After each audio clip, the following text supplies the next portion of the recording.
Dears എല്ലാവർക്കും നമ്മുടെ പുതിയൊരു വീഡിയോയിലേക്ക് വീണ്ടും സ്വാഗതം. ഇന്ന് ഞാനിവിടെ ഇപ്പോൾ സോഷ്യൽ മീഡിയയിലൊക്കെ വൈറലായിക്കൊണ്ടിരിക്കണം പൈനാപ്പിൾ വെച്ചിട്ടുള്ള റെസിപ്പികളാണ് കേട്ടോ തയ്യാറാക്കിയെടുക്കുന്നത്. നല്ല ടേസ്റ്റാണ് കേട്ടോ ഇത് കഴിക്കാനായിട്ട്. വെറും 10 മിനിറ്റ് കൊണ്ട് തന്നെ നമുക്കിത് ഉണ്ടാക്കിയെടുക്കാനൊക്കെ ആയിട്ട് പറ്റും. കുട്ടികൾക്കും വലിയവർക്കൊക്കെ ഒരേപോലെ ഇഷ്ടപ്പെടുന്ന റെസിപ്പികളാണ് കേട്ടത്. അപ്പോൾ നമുക്കിത് എങ്ങനെയാണ് തയ്യാറാക്കിയിട്ട് എടുക്കാമെന്ന് നമുക്ക് നോക്കാം. ഇത് രണ്ടും തയ്യാറാക്കിയിട്ട് എടുക്കാനായിട്ട് ഞാനിവിടെ ഒരു പൈനാപ്പിളാണ് എടുത്തിട്ടുള്ളത്. നല്ലോണം പഴുത്തിട്ടുള്ള പൈനാപ്പിൾ വേണം എടുക്കാനായിട്ട്. ഇനി ഇതിൻ്റെ തൊലിയൊക്കെ ഒന്ന് കട്ട് ചെയ്ത് മാറ്റിയതിന് ശേഷം പൈനാപ്പിൾ ഞാനിവിടെ ഒന്ന് കട്ട് ചെയ്തിട്ട് വെച്ചിട്ടുണ്ട്.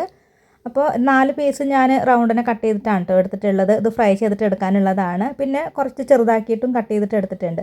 പിന്നെ പൈനാപ്പിൾ നമ്മൾ കട്ട് ചെയ്തിട്ട് എടുക്കുന്ന സമയത്ത് അതിൻ്റെ ഉള്ളിൽ കുറച്ച് കട്ടിയായിട്ടുള്ള ഭാഗം ഉണ്ടാവില്ല. അപ്പോൾ അതൊക്കെ ഒന്ന് മാറ്റിയതിന് ശേഷം വേണം കേട്ടോ കട്ട് ചെയ്തിട്ട് എടുക്കാനായിട്ട്. അതല്ലെങ്കിൽ നമ്മളിത് കഴിക്കുന്ന സമയത്ത് ഇങ്ങനെ നാവൊക്കെ ചൊറിയും. അപ്പോൾ ആദ്യം തന്നെ നമുക്ക് പൈനാപ്പിൾ ഒന്ന് ഫ്രൈ ചെയ്തിട്ട് എടുക്കാം കേട്ടോ. അപ്പോൾ അതിന് വേണ്ടിയിട്ടൊരു മസാല റെഡിയാക്കിയിട്ട് എടുക്കാം. ഒരു ബൗളിൽ 1/2 ടീസ്പൂൺ മുളക് പൊടിയാണ് ഇട്ട് കൊടുത്തിട്ടുള്ളത്. ഞാനിവിടെ കാശ്മീരി ചില്ലി പൗഡറും സാധാ മുളക് പൊടി കൂടെ മിക്സ് ആക്കിയിട്ടാണ് കേട്ടോ എടുത്തിട്ടുള്ളത്. പിന്നെ 1/4 ടീസ്പൂൺ ചെറിയ ജീരകത്തിൻ്റെ പൊടിയാണ് ഇട്ട് കൊടുത്തിട്ടുള്ളത്. പിന്നെ ഒരു നുള്ള് ഉപ്പും കൂടെ ചേർക്കാം. അതിനുശേഷം ഇതിലേക്ക് 1 ടീസ്പൂൺ പഞ്ചസാര കൂടെ ചേർത്ത് കൊടുത്തതിന് ശേഷം എല്ലാം കൂടെ ഒന്ന് മിക്സ് ആക്കിയിട്ട് എടുക്കാം.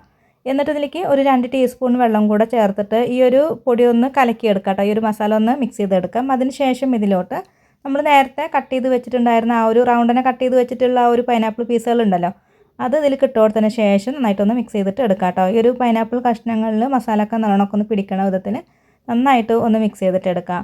പിന്നെ ഇതിലേക്ക് ഞാൻ ചില്ലി ഫ്ലേക്സ് ഇട്ട് കൊടുക്കാനായിട്ട് വിട്ടു പോയിട്ടുണ്ട് കേട്ടോ. അപ്പോൾ കുറച്ച് ഉണക്കമുളക് ചതച്ചത് കൂടെ ചേർത്ത് കൊടുത്തതിന് ശേഷം എല്ലാം കൂടെ ഒന്ന് മിക്സ് ചെയ്തിട്ട് എടുത്തതിന് ശേഷം പിന്നെ നമുക്കിത് ഫ്രൈ ചെയ്തിട്ടെടുക്കാം.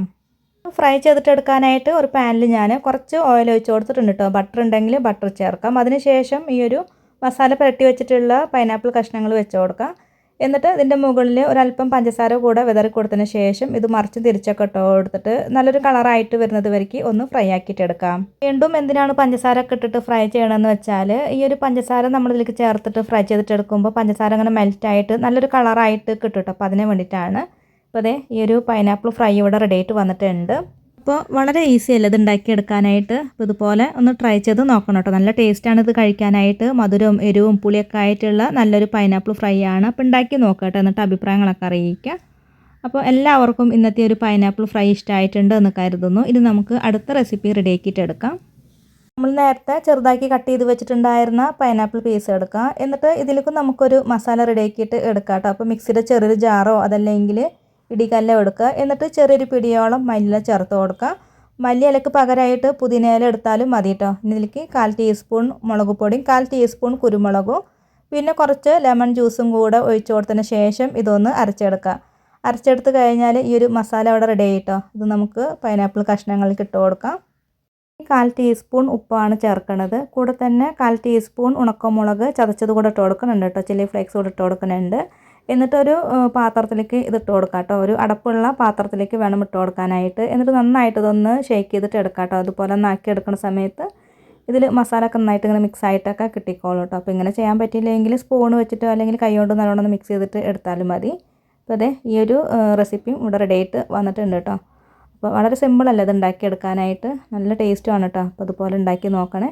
അപ്പോൾ ട്രൈ ചെയ്ത് നോക്കിയിട്ട് അഭിപ്രായങ്ങളൊക്കെ അറിയിക്കണം കേട്ടോ. അപ്പോൾ ഇന്ന് ഉണ്ടാക്കിയിട്ടുള്ള 2 റെസിപ്പി നിങ്ങൾക്ക് ഇഷ്ടമായിട്ടുണ്ട് എന്ന് കരുതുന്നു.